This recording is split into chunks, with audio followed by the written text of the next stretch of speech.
18살의 한 여대생이 학기 방학 동안 집으로 돌아왔다가 갑자기 흔적 없이 사라졌습니다. 그녀의 어머니는 이상한 메시지들을 받았고 이로 인해 경찰에 신고하게 되었습니다. 수사 결과는 온 가족을 충격에 빠뜨렸고 아무도 이런 진실을 예상하지 못했습니다. 안젤리카 허드슨은 1996년 8월 9일 노퍽의 조용한 교회에서 태어났습니다. 그녀가 태어난 직후 가족은 2명의 여동생이 더해졌습니다. 하지만 2005년까지 그녀의 부모는 이혼했고 모든 딸들은 어머니와 함께 살게 되었습니다.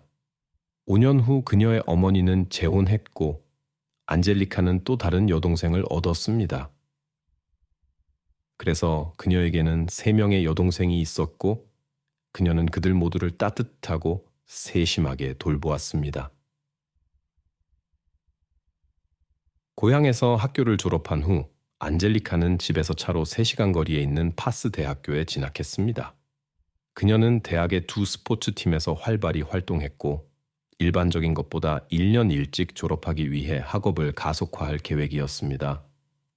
바쁜 일정에도 불구하고 그녀는 항상 노퍽으로 돌아와 부모님과 자매들을 방문하며 가족과 시간을 보낼 시간을 만들었습니다.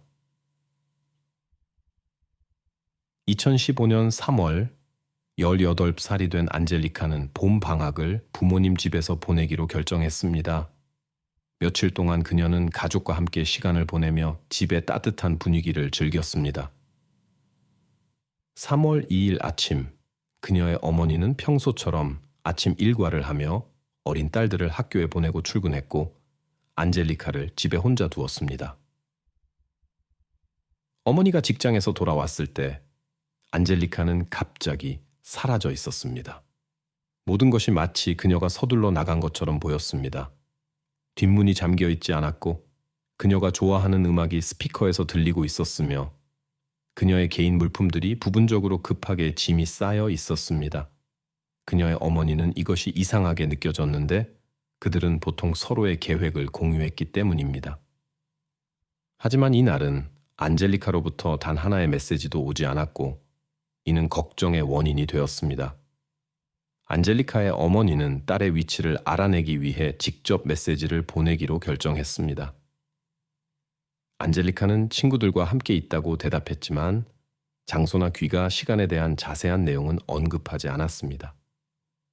메시지를 주고받는 동안 어머니는 안젤리카의 글쓰기 스타일이 변했다는 것을 알아챘습니다. 평소에 안젤리카는 열정적이고 상세하게 글을 썼지만 이번에는 답장이 짧고 모호했습니다. 하지만 어머니는 안젤리카가 18살이었고 단지 자유를 원한다고 생각했기 때문에 걱정하지 않았습니다. 그날 안젤리카는 집으로 돌아오지 않았고 계속해서 메시지에 답장을 보냈지만 자신의 위치나 귀가 계획에 대해 명확한 정보를 주지 않았습니다.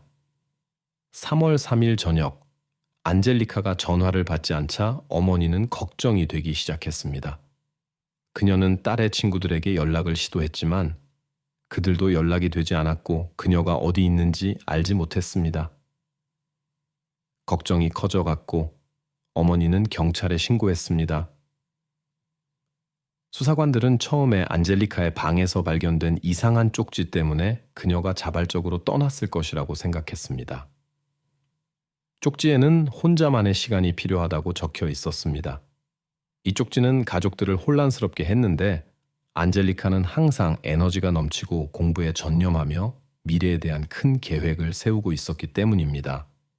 안젤리카는 자신의 삶에서 심각한 문제에 대해 거의 불평하지 않았기 때문에 그녀가 남긴 예상치 못한 쪽지는 많은 의문을 불러일으켰습니다. 그녀의 모든 개인 물품은 집에 그대로 남아 있었습니다. 옷가지, 지갑, 자동차. 이는 그녀가 자발적으로 떠났을 것이라는 추측과 모순되었습니다. 하지만 다른 것을 증명할 수 있는 증거는 없었습니다. 그녀의 실종 며칠 후에 수사의 전환점이 찾아왔습니다. 근처에 사는 그녀의 이웃 코디가 자신의 집 근처에서 안젤리카의 신용카드 파편을 발견했습니다. 그가 경찰에 이 사실을 알린 후 그는 주요 용의자가 되었습니다. 수사관들은 그가 그녀의 실종과 관련이 있을 것이라고 의심했고 12시간 동안 그를 신문했습니다. 이 수사에서 코디는 실종과의 어떤 연관성도 끈질기게 부인했지만 경찰은 그를 용의선상에서 배제할 의사가 없었고 안젤리카의 친척들은 그의 관련성을 확신했습니다. 소식이 지역에 퍼지자 많은 주민들이 수색에 동참하여 그룹을 형성하고 주변을 수색하기 시작했습니다. 상황은 코디와 안젤리카가 한때 같은 학교를 다녔고 심지어 데이트를 했었다는 사실이 알려지면서 더욱 복잡해졌습니다. 이는 의혹을 강화시켰고 곧이어 이러한 추측을 더욱 확인시켜주는 사건이 발생했습니다. 수색이 시작된 지 일주일도 되지 않아 안젤리카의 의부사버지인 웨슬리 허드슨이 예기치 않게 코디의 집을 방문했고 그곳에서 안젤리카의 상의를 발견했습니다. 그는 집에 딸의 다른 물건들이 더 있을 수 있다고 생각하여 즉시 딸의 친구들을 불렀습니다. 그의 행동은 코디가 안젤리카의 실종에 연루되었을 수 있다고 믿는 많은 사람들의 의혹을 강화시켰습니다. 코디의 집에 도착한 친구들은 즉시 경찰을 부르게 만든 재킷을 발견했습니다. 수사관들은 그를 다시 신문하며 더 많은 명확성을 얻기 위한 신중한 질문들을 했습니다. 코디는 재킷이 어떻게 자신의 집에 들어왔는지 모른다고 주장했고 이는 수사관들을 더욱 불안하게 만들었습니다. 재킷의 존재는 결정적인 단서였지만 그의 설득력 있는 주장은 경찰이 그가 거짓말을 하지 않는다고 믿게 만들었습니다. 그는 자신의 협조 의지를 보여주기 위해 자발적으로 DNA 샘플을 제공하고 거짓말 탐지기, 검사를 받겠다고 제안했습니다. 게다가 코디는 실종 당시에 알리바이를 제시했고 이는 확인 후 신뢰할 만한 것으로 입증되었습니다. 수사관들은 재킷을 발견한 코디의 친구들과 이야기를 나누기로 결정했고 그들로부터 소녀의 의부사버지가 제보를 했다는 사실을 알게 되었습니다. 수집된 정보들은 수사관들로 하여금 재킷이 의도적으로 놓여졌을 수 있다고 의심하게 만들었습니다. 웨슬리를 움직이는 동기가 무엇인지에 대한 의문이 계속 제기되었습니다. 그가 관계를 맺었던 여성의 실종과 관련이 있을 것이라는 추측이 있었습니다. 수사 과정에서 경찰은 그의 과거를 철저히 조사했고 웨슬리가 다양한 범죄로 10번이 넘게 기소되었다는 사실을 발견했습니다. 많은 혐의는 입증되지 않았지만 그는 자주 경미한 절도와 특정 물질의 불법 소지로 체포되었습니다. 2005년에는 그가 자신의 아내를 며칠 동안 감금했다는 혐의가 제기되었지만 그의 죄를 입증할 명확한 증거가 없었고 그는 중형을 선고받지 않았습니다. 웨슬리는 평생 동안 여러 차례 교도소에 수감되었으며 그의 총 수감 기간은 수년에 달했습니다. 수사관들이 사건 자료를 조사한 후 그들은 안젤리카가 실종되기 몇 주 전에 그녀의 어머니가 웨슬리의 약물 중독 문제로 인해 그를 집에서 내쫓았다는 사실을 알아냈습니다. 그 이후로 그는 호텔에서 살았습니다. 이러한 모든 상황들이 그를 중요한 용의자로 만들었습니다. 신문에서 그는 자신의 딸의 실종과는 아무런 관련이 없으며 오히려 그녀를 찾기 위해 모든 노력을 다했다고 설명했습니다. 그들은 그에게 언제 마지막으로 안젤리카를 봤는지 물었습니다. 웨슬리는 그녀가 실종된 날 전고쯤 주유소에서 그녀를 봤다고 말했습니다. 웨슬리는 동료들에게 딸의 재정 문제를 도와주기 위해 몇 시간 동안 일을 비워야 한다고 알렸습니다. 그는 정오쯤 돌아왔고 매우 동요된 상태였습니다. 그날 수사관들은 웨슬리가 목격되었다고 주장한 주유소의 감시 카메라 영상을 확인했지만 그의 진술을 확인할 수 없었습니다.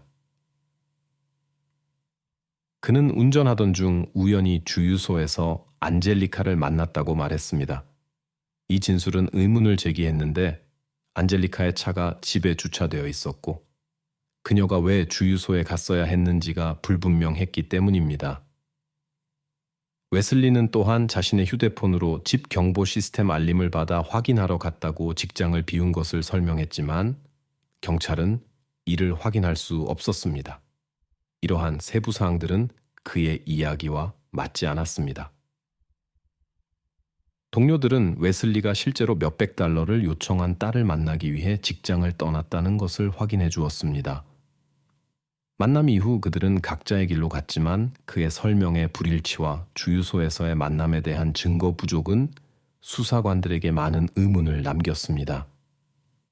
경찰이 수색 영장을 받은 후 그들은 웨슬리가 최근 몇 주 동안 살았던 호텔 방에 들어갔습니다. 내부에서 그들은 몇 가지 예상치 못한 물건들을 발견했습니다. 예를 들어 그는 총기와 많은 탄약을 보관하고 있었습니다. 그의 전과로 인해 그는 법적으로 무기를 소지할 수 없었기 때문에 체포되었습니다. 하지만 방에서 그의 딸 안젤리카의 실종과 관련된 흔적은 발견되지 않았습니다. 결국 웨슬리는 불법 무기 소지, 무단 침입, 증거 방해 혐의로 기소되었습니다. 혐의에도 불구하고 웨슬리는 계속해서 안젤리카의 실종과 관련이 없다고 강조했으며 적극적으로 그녀를 찾아다녔습니다. 마침내 법원은 그에게 20년의 징역형을 선고했습니다. 한편 수사관들은 실종된 젊은 여성을 찾기 위한 수색을 계속했습니다. 웨슬리의 차량은 조사를 위해 압수되었고 삽, 테이프, 그리고 검은 장갑이 발견되었습니다. 차량에 설치된 내비게이션 시스템이 특별한 관심을 끌었고 철저한 조사를 위해 전문가들에게 보내졌습니다. 수사관들은 안젤리카가 실종된 후 웨슬리의 이동 경로를 추적하기 위해 데이터를 분석했습니다.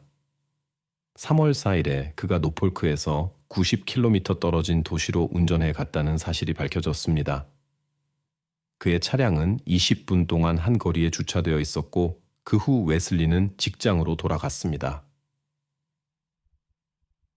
4월 9일 수사관들은 이 장소를 방문했고 차량이 외딴 지역에 버려진 건물에 주차되어 있었다는 것을 발견했습니다. 주변을 조사하던 중 집 근처의 배수로에서 한 물체를 발견했습니다. 자세히 살펴보니 그것은 중요한 무언가를 덮고 있는 합판이었습니다. 이 장소는 울창한 식물로 뒤덮여 있고 접근하기 어려워 지나가는 사람들의 눈에 띄지 않았습니다. 철저한 조사 후 그들은 합판 아래에서 찾고 있던 것을 안타깝게도 실종된 여성을 발견했습니다. 발견된 것은 조사를 위해 보내졌고 곧 수사관들은 사건의 결정적인 전환점이 된 예상치 못한 데이터를 받았습니다. 혈액 검사 결과 예상치 못하게 안젤리카의 체내에서 특정 물질이 안전 기준보다 3배나 높게 검출되었습니다.